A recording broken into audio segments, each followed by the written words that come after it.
Ce qui fait la validité d'une solution de ce type, d'entrepôt, c'est qu'elle va être réellement utilisée par les professionnels de santé, par les soignants, par des chercheurs, et que cette donnée aussi est stockée de façon pérenne et que dans l'avenir, on soit certain que la qualité de la donnée sera bonne. Oui, tout à fait.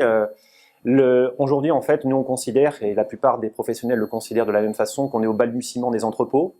Ils ont déjà beaucoup d'usages, mais ils sont encore en très fort développement. Et on mesure à peine aujourd'hui le potentiel que vont représenter l'exploitation sécurisée des données de santé. On aura l'occasion d'en reparler tout à l'heure.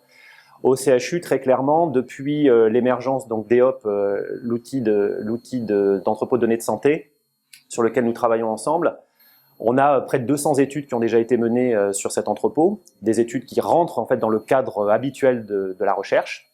Et puis, on voit bien qu'au fur et à mesure où on pratique l'entrepôt de données et qu'un nombre de chercheurs et de cliniciens s'étend sur ces usages, on multiplie en fait les potentialités. Aujourd'hui, on ne parle pas uniquement de recherche clinique, on parle d'aide à la décision clinique, on parle de médecine préventive, de médecine prédictive, la fameuse médecine 4P. On parle aussi d'usage en pharmacoépidémiologie, en pharmacovigilance, pour regarder les interactions qu'il peut y avoir aussi entre différents types de molécules. Donc on voit bien aujourd'hui que les usages potentiels d'un entrepôt de données de santé n'en sont qu'à leur balbutiement, mais ils sont déjà en train d'exploser.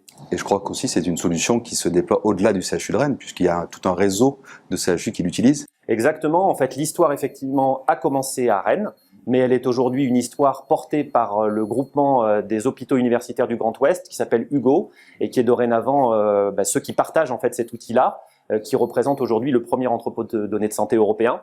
Et au vu du succès que représentaient les premiers éléments d'usage que nous venons d'évoquer au centre de l'interrégion, on a dorénavant de nouveaux pratiquants d'EOP qui sont d'autres CHU, en particulier dans le Grand Est ou dans le nord de la France.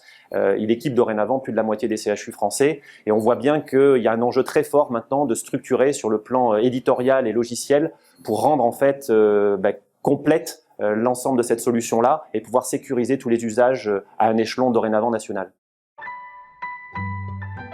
Orange Business Service.